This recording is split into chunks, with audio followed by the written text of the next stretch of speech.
Hi friends, welcome to மல்லி promo. இன்னைக்கு நம்ம மல்லி சீரியலில் என்ன விறுவிறுப்பான விஷயம் அப்படின்னு பார்த்தீங்கன்னா, இதுக்கு மேலே கல்யாணம் நடக்காது அப்பா, நீங்கள் இந்த கல்யாணத்தை கேன்சல் பண்ணுங்க அப்படின்ற மாதிரி நிஷா வந்து கதிரேசன் கிட்ட சொல்லவும், கதிரேசன் என்ன நடந்துச்சுன்னு கூட ஏதுன்னு கூட கேட்காம உடனடியாக போயிட்டு விஜயை எல்லார் முன்னாடியும் செருப்பாலேயே அடிக்கிறாங்க. இதனால விஜய் வந்து இதுக்கு மேலே உங்கள் சவகாசமே வேணாம் அப்படின்னு சொல்லிட்டு அதிரடியான முடிவுகளாக நம்ம விஜய் வந்து எடுக்கிறாரு. என்ன நடந்துச்சு அப்படின்னு சொல்லிட்டு தாங்க இந்த வீடியோவில் பார்க்க போகிறோம். இப்போ வந்து நிஷா வந்து சொல்லிடுறா, ஏன்னா வந்து பயங்கரமாக அசிங்கப்பட்டு வந்ததுனால இப்போ விஜய் மட்டும் இல்லை மொத்த பேர் அசிங்கப்படுத்தினதுனால அப்பா ஃபோன் போட்டு, அப்பா இதுக்கு மேலே வந்து கல்யாணம் நடக்காது, கல்யாணம் நடக்கும்னு நம்பிட்டு இருந்தா, நம்மள மாதிரி முட்டாள் யாரும் கிடையாது, அதனால நீங்கள் கல்யாணத்தை உடனடியாக நிறுத்துங்கப்பா அப்படின்னு சொல்ல, என்னம்மா சொல்லிட்டு இருக்க, கல்யாணம் நடக்காதா அப்படின்ற மாதிரி கேட்க, ஆமாப்பா அப்படின்ற மாதிரி சொல்லிடுறாங்க. உடனே வந்து என்னாச்சுன்னு கேட்கும்போது எல்லாத்தையுமே விசாரிச்சுட்டா ஒரு முடிவுக்கு வராரு. இவ்வளோ பெரிய பிரச்சனை நடந்துருச்சா, அவனை நான் பார்த்துக்கிறேன், நானும் மாப்பிள்ளன்னு சொல்லிட்டு தலையில் தூக்கி வச்சு ஆனேன். கடைசியில் வந்து இப்படி மிளகா சாந்து அரைப்பான்னு சொல்லிட்டு கொஞ்சம் கூட வந்து எதிர்பார்க்கவே இல்லை அப்படின்ற மாதிரி வந்துட்டு சொல்லுவோமே. என்ன பண்ணுறது போகிறதுன்னு சொல்லிட்டு சுத்தமாக புரியல. வேகமாக இப்போ மல்லி வீட்டுக்கு போகிறாங்க. போனதுமே, மாப்பிள்ளை நீங்கள் இவ்வளோ கேவலமான ஆளுன்னு நாங்கள் எதிர்பார்க்கவே இல்லை மாப்பிள்ளை அப்படின்ற மாதிரி சொல்ல, இப்போ நான் என்ன பண்ண, தேவையே இல்லாமல் எதுக்காக பேசிடுறீங்க அப்படின்ற மாதிரி கேட்க, இல்லை நீங்கள் யார் எப்பேற்பட்ட ஆளுன்னு சொல்லிட்டு நான் எல்லாத்தையுமே வந்து தெரிஞ்சுக்கிட்டேன், புரிஞ்சுக்கிட்டேன், அதனால தான் சொல்கிறேன் அப்படின்ற மாதிரி சொல்லுவோமே.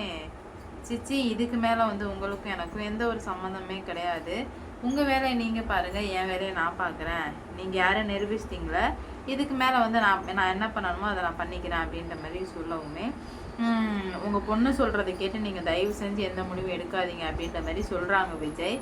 என் பொண்ணை நம்பாமல் பின்ன உன்னைய நம்ப முடியும், இங்கே ஒரு ஆள் அங்கே ஒரு ஆள்னு வச்சுக்கிற, உனக்கெல்லாம் வெக்கமாகவே இல்லையா, நீலாம் வந்து எதுக்காக வந்து உயிரோடு இருக்க, தயவு செஞ்சு செத்துரு அப்படி இப்படின்ற மாதிரி வார்த்தைகளை அள்ளி தெளிக்கவுமே, இங்கே பாருங்கள் நீங்கள் தேவையில்லாத வார்த்தைகளை வந்து பேசிகிட்டு இருக்கீங்க அப்படின்ற மாதிரி சொல்லவுமே, யார் தேவையே இல்லாமல் பேசிகிட்டு இருக்கா, நீங்கள் நடந்துக்கிறது மட்டும் ஃபஸ்ட்டு சரியா அப்படின்ற மாதிரி நிறைய கேள்விகள் வந்து கேட்குறாங்க. நான் நடந்துக்கிறது எல்லாமே வந்து சரிதான், ஏன்னா வந்து நீங்கள் தான் வந்து அறகுறையாக வந்து தெரிஞ்சுக்கிட்டு வந்து இங்கே பேசிகிட்டு இருக்கீங்க அப்படின்ற மாதிரி சொல்லுவோமே, நான்லாம் ஒன்றும் அறகுறையாக தெரிஞ்சுக்கல, இப்போ தான் உன்னை பற்றி தெளிவாக தெரிஞ்சுக்கிறேன், நீ யார் எப்பேற்பட்டவன்னு சொல்லிட்டு இப்போ தானே எனக்கு தெரிய வருது அப்படின்ற மாதிரி வார்த்தையை அள்ளி தெளிக்கவுமே சண்டை ரொம்பவுமே பெருசாக போயிடுச்சு. இங்கே பாருங்கள், நீங்கள் சொல்கிறது ஒன்றும் எனக்கு சரிப்பட்டு வரல அப்படின்ற மாதிரி சொல்ல, அப்போ நீங்கள் நடந்துக்கிறது எதுவுமே சரியில்லையே மாப்பிள்ள அப்படின்ற மாதிரி கேட்கவுமே, இப்படியே பேசியிருந்தோன்னா உண்மையிலுமே உங்கள் பொண்ணு சொன்னதை நான் நிறைவேற்றுருவேன் அப்படின்ற மாதிரி சொல்கிறாங்க.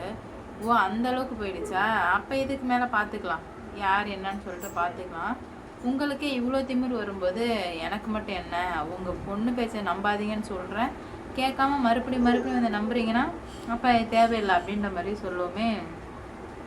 என் பொண்ணை கல்யாணம் பண்ண மாட்டியா அப்படின்னு சொல்லிட்டு ரொம்பவே கோபத்தோடு என்ன பண்ணுறாருன்னா,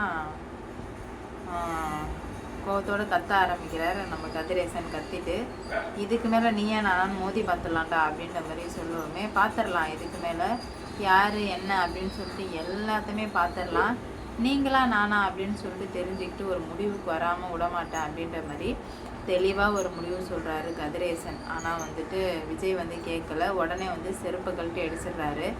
நானும் பார்த்துக்கிட்டே இருக்கேன், எவ்வளோ திமிர் பேச்சு, இந்த ஆணவ பேச்சுக்காக தான் உங்களை வந்து நான் வந்து என் பொண்ணுக்கு வந்து கல்யாணம் பண்ணி கொடுத்தேனா அப்படின்ற மாதிரி கேட்க, அப்போல்லாம் வந்து எதுவுமே கிடையாது, நீங்கள் தான் வந்து என்னை தப்பாக அண்டர்ஸ்டாண்ட் பண்ணிட்டீங்க, நீங்கள் தப்பாக அண்டர்ஸ்டாண்ட் பண்ணிக்கிட்டதுக்கெலாம் நான் ஒன்றும் பண்ண முடியாது அப்படின்ற மாதிரி சொல்கிறாங்க.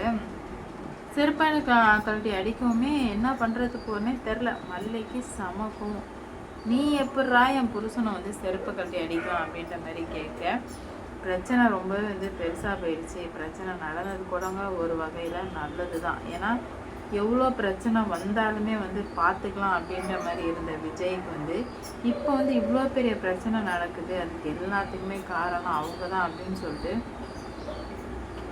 தெளிவாக தெரிய வந்ததுமே விஜய் வந்து பல முடிவுகளை வந்து எடுக்க ஆரம்பிக்கிறாங்க.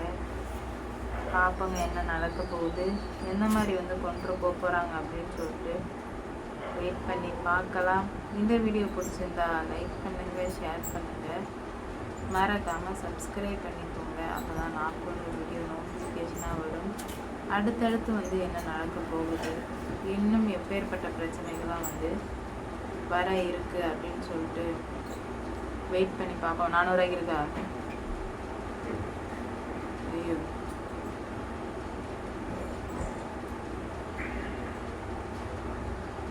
வெயிட் பண்ணி பார்ப்போம் என்ன நடக்க போகுது அப்படின்னு சொல்லிட்டு. இவ்வளோ நாளாக இருந்தது வேறு, இதுக்கு மேலே இருக்கிறது வேறு. ஏன்னா நம்ம மல்லி வந்து எவ்வளோ பிரச்சனை வந்தாலும் அனுசரித்து போகணும் அப்படின்ற மாதிரி தான் இருந்தாங்க. ஆனால் இதுக்கு மேலே அனுசரிக்கவே முடியாது அப்படின்ற மாதிரி தெரிஞ்சதுனால பார்ப்போம் என்ன நடக்க போகுது அப்படின்னு சொல்லிட்டு. கூடிய சீக்கிரம் எல்லாத்துக்கும் ஒரு முடிவு கிடைக்கும் அப்படின்னா நம்ம கடைசி வச்சு வாரையே முடியும். அப்படி கிஃப்ட் ஷாப்பிங் எப்போ போடுறேன்?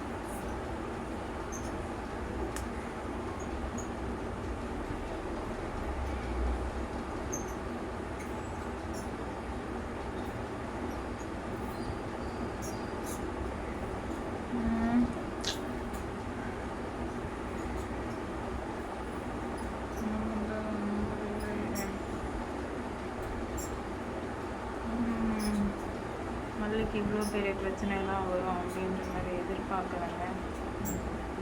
பார்ப்போம் என்ன நடக்க போகுது, எந்த மாதிரியான பிரச்சனைகள்லாம் வரப்போகுது அப்படின்னு சொல்லிட்டு வெயிட் பண்ணி பார்க்கலாம். கூடிய சீக்கிரம் எல்லாத்துக்கும் ஒரு முடிவு கிடைக்கும்னு நான் நம்புகிறேன். நீங்கள் என்ன நம்புறீங்க அப்படின்னு சொல்லிட்டு லைக் பண்ணுங்கள், ஷேர் பண்ணுங்கள், மறக்காம சப்ஸ்கிரைப் பண்ணிக்கோங்க. அப்போ தான் நான் போடுற வீடியோ நோட்டிஃபிகேஷனாக வரும். அடுத்தடுத்து எப்பேற்பட்ட பிரச்சனைகள்லாம் வரப்போகுது அப்படின்னு சொல்லிட்டு வெயிட் பண்ணி பார்க்கலாம். எல்லா பிரச்சனையும் தாண்டி அவங்க வந்து பொறுமையாக இருந்தாங்க. ஆனால் இதுக்கு மேலே வந்துட்டு பொறுமையாக இருக்கிறது வேஸ்ட் அப்படின்ற மாதிரி அவங்களுக்கு நல்லாவே வந்து தெரிய வந்துடுச்சு. அதனாலே வந்து என்ன பண்ண போகிறாங்க, இல்லை எப்படிலாம் நடக்க போகுது அப்படின்னு சொல்லிட்டு பார்க்கலாம். லைக் பண்ணுங்க, ஷேர் பண்ணுங்க, மறக்காம சப்ஸ்கிரைப் பண்ணிக்கோங்க. இப்போதான் நான் சொல்கிற வீடியோ